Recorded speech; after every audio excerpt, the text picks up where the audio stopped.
And now story time with Moonlightbloodx. What's up guys, and welcome to part 2 of my story. Now, in the last episode I think I was 3 years old in the last episode. So I'm going to carry on from obviously 3 growing upwards. Okay, so when I was 3, I already mentioned when I was 3, but when I was about 4 or 5, apparently I was a demon child. Apparently I was. But I heard stories that when I was about 4 or 5 or maybe 6 or something, I went hyper on some really weird stuff. It's like I had a chocolate ghetto cake and a strawberry milkshake. Now, when I had the chocolate ghetto cake, I kind of stood on the radiator, trying to act like Spider-Man. Yeah, kind of weird. I was just weird and trying to be like Spider-Man, like thinking I had a web shooting out my wrists and stuff like that. And then when I went completely hyper on strawberry milkshake, I my parents and my uncle, they was watching some kind of cop show, and so I jumped on the TV and I was frightened because I somehow thought that I was on the motorway and I was trying to run away from cars, and that was kind of because they was watching a cop show or something like that. I'm not really sure, but when my mum told me that, I seriously started laughing my head off because I thought that was just so weird. Like, no wonder why my uncle thought that I had a demon inside me, because of the whole hyper on weird stuff and acting like I was possessed by the devil or something. It was just so strange. And well, that was a bit of a weird moment for me to hear about that in the first place.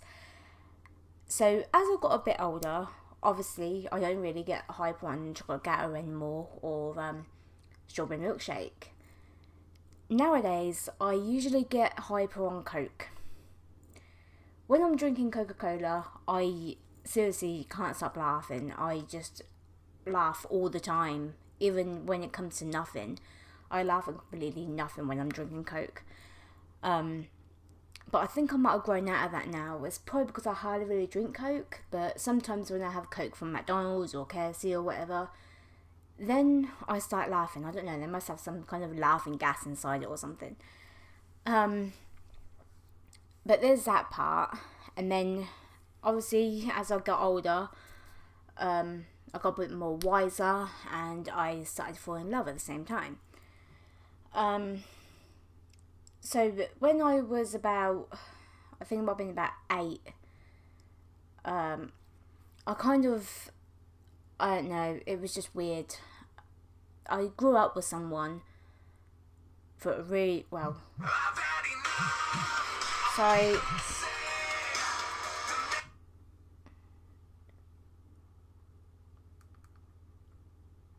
London, England.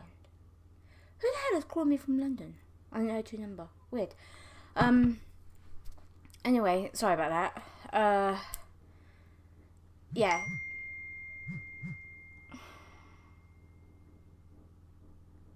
Yeah, anyway.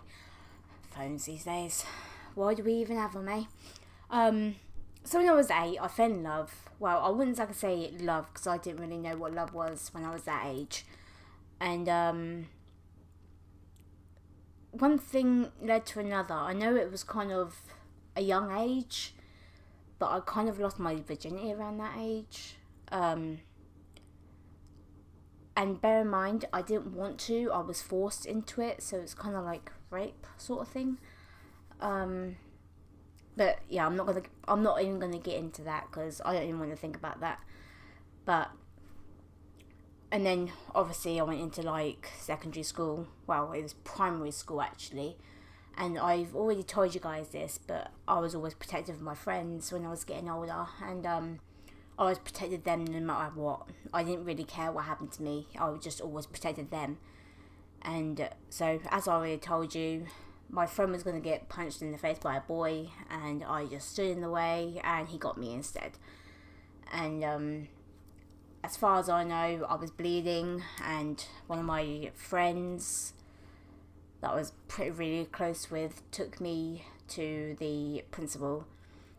And obviously, well, I didn't actually get sent home. I had to still stay there. But even when I came out of the principal's office, and the guy that punched me by accidental was always apologising to make sure I was okay.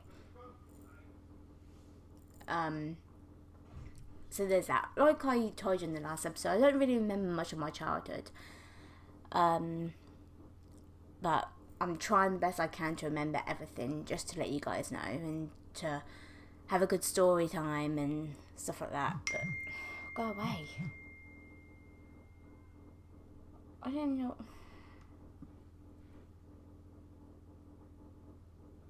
Yeah, go away. Anyway, yeah, I don't really remember that much about my childhood, but like I said, I'm trying the best I can. Then as I got even more older, I went to secondary school. And, of course, I fell in love there too. And, I love this guy with all my heart. It's like I would do anything for him. And it turns out that I think it might have been about a few months or a few years or something. I think it might have been about a month, actually. A few months or so. He phoned me up. So I got a phone call off him. And he goes, "We need to talk." And of course, everyone knows what "we need to talk" means. So I was hanging around with one of my friends when he phoned me. And he goes, "I don't think it's working out. I think we should see other people." And I was thinking, well, what have I done wrong to begin with? What did I do wrong? So, of course, being a girl, I cried my eyes out when I got off the phone to him because I didn't want him to hear. So I cried my eyes out, and some guy that I had this major crush on was one of my friend's brothers. So we went to him afterwards, and she goes, "Oh, Kai just broke up with Zoe," and stuff like that. And I was like, yeah, all I want to do is kick his ass right now, because I was seriously upset, and I was fuming. And then a few years later, we was talking on MSN. It was called MSN around that time. So we was talking about on MSN. He lived in Woodley around that time, and I lived where I am now. Yeah, so we was talking on MSN, and we was talking about why it ended between us. And his reason was because we didn't sleep together. We didn't do anything like that with each other. So that was his reason for breaking up with me. And he expected me to sleep with him when, for one, his brother was always around us, and two, my best friend was always around us. So how could we even do anything like that in the first place? It doesn't really make sense to me. It's like he expected them to watch or something, and I don't even know. But yeah, I was really heartbroken about that. And I don't know, it was just weird. It's like that's all what guys really cared about around that time. Don't get me wrong, I mean, guys are fine and everything, but do they really have to care about sex all the time? Seriously? Anyway, that was one part of my childhood. It's kind of hard to... I just wish I'd done this as I was growing up. Would have been easy to remember, wouldn't it? But, yeah. But one thing I didn't mention in the last video was when I was a baby. There was something that I missed out. Something that I forgot to tell you guys. Okay, so not long after I was born, my mum went to the shop. Obviously, I was in the buggy. And she saw my dad, my real dad. And he obviously saw me in the buggy, and asked her, whose child is that? And she goes, yours.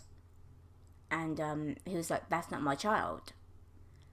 And I honestly didn't know what to say when my mum told me that. I mean, he got her pregnant, but he didn't want to know me in the first place. So, ever since then, I pretty much had a stepdad, and he's helped my mum raise me. And they're still together till this day. But anyway, if I could think of more of my childhood, I'll make a video about it. But if I can't, then I'm sorry, but this might be the last episode. Maybe I'll try and... I don't know, I'm not really good with memories. I have a really, really bad memory. But maybe in the next episode I'll start talking about when I was like, I think I was back 18 or something. Because a lot of stuff happened when I was 18. Pretty much a lot. But to end this one, I would start talking about my first pet loss. I think I'm up in about, 10, 11. And I had this dog called Rex. And he was a German Shepherd, brown and black, and he was gorgeous. I loved him I loved him from the bottom of my heart. And I still miss him till this day. And, And he had a twin brother, but he was just pure black, and his name was Benji. And first Rex, he got put down. I didn't know anything about it. My parents didn't tell me anything about it. The only way I knew was when I saw Rex get in my dad's car with him. Rex was obviously sitting in the passenger side with his head out the window, like he always does. And I saw my dad take him out. And I went indoors, and I saw my mum crying her eyes out. And I goes, Mum, where's Rex going? And she wouldn't tell me. She wouldn't say anything to me. So I went back outside to play with my friends again. And then my dad came back, and Rex wasn't in the car with him. So I went back inside, and I goes, where's Rex? And they was both just crying their eyes out. And then that's when they told me he had to be put down. And then I think it might have been a few years later, Benji had to be put down. And again, they didn't tell me anything about it at all. And I wasn't sure how to feel. I mean, I wanted to be the person they both saw last. I wanted to be the only person they saw. But I was in the dark on that one. And then recently, in 2015, I've got the tattoo here, Lucky died. And this time I knew it was coming, because I was on my way home from work one time, and my mum phoned me because she wanted to meet me halfway with the dog, and she told me hurry up because Lucky just collapsed.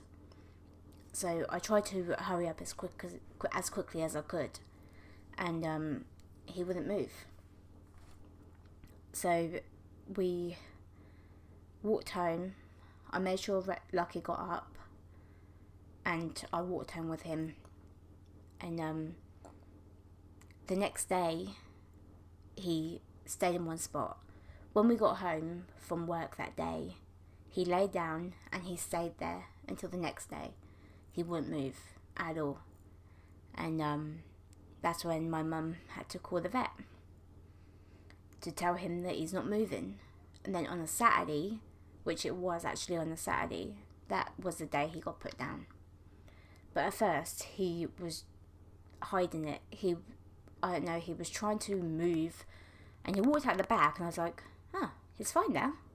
He's not going to be put down now, is he? And then, of course, he tried to come back in, and he collapsed. And then my mum had to phone my dad's friend and to tell him to give him a lift to the vet.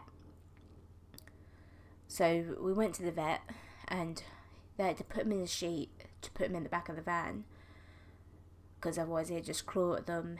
And he goes to me, "You come with us?" And I goes, "Yeah." And he goes, "Where do you want to sit, in the front or the back?" So I goes, "In the back," because I wanted to be with him. And as he was driving, Lucky was whining. I think he knew pretty much what was going to happen to him. And so I was just holding him. I couldn't stop. And then obviously when we arrived there, they had to put him on this stretcher thing to carry him out to the back, because where he's a big dog, he wasn't allowed out through the front way because of all the other dogs, because apparently all the other dogs were scared of him or something. So we went through the back way, and they put him on the floor, and I just kneeled down near him and I wouldn't move. I just wanted to be really close to him. Bear in mind, me and my mum was both crying our eyes out at this time, and my mum didn't want to watch it, so she went out where all the other dogs were. And I didn't want to go anywhere. I wanted to stay there with him. And the woman goes to me, "Make sure he looks at you." So I had to try and make sure he kept looking at me and not looking at the needle while they shave the fur off his paw. And then they put the needle in his paw, and he went straight away. He was supposed to take the whole thing, but he took about that much of it. And the nurse said to my mum that he's been needing to go for a while, but we didn't know because he didn't give us a hint. So when she put the needle in his arm, well, his paw, he laid his head down on my leg, and obviously he knows how to make me smile, so he just, does that whole tongue thing where they just poke their tongue out when they fall asleep or whatever.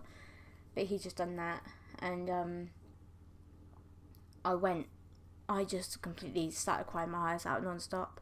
I couldn't stop around that time, especially when he put his head on my leg.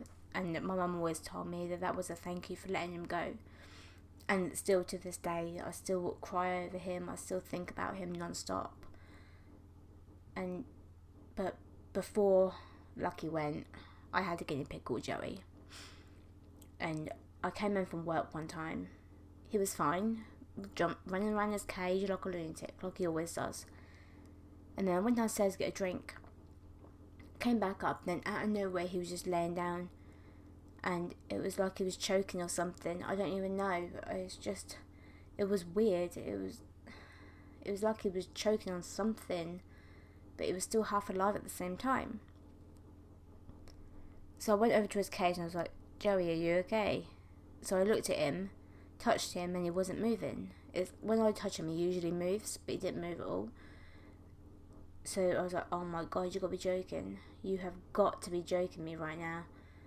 So obviously, I went like that and started crying my eyes out, because I had to meet my mum at work that day as well. So I went to meet her, and I goes, "It looks like you don't need to get any salary for Joey anymore."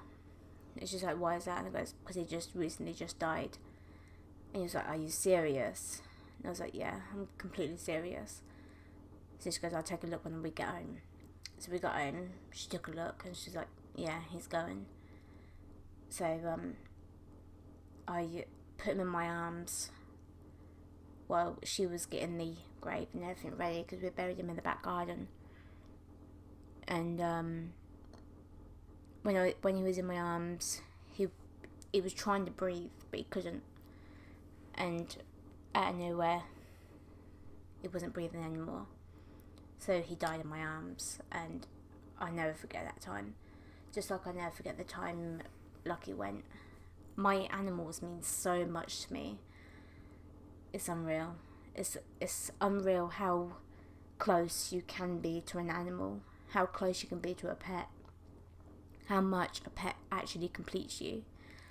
And I did have other pets way before these ones. It's like I had loads of turtles when I had Benji and Rex, and I had a bird called Bobby.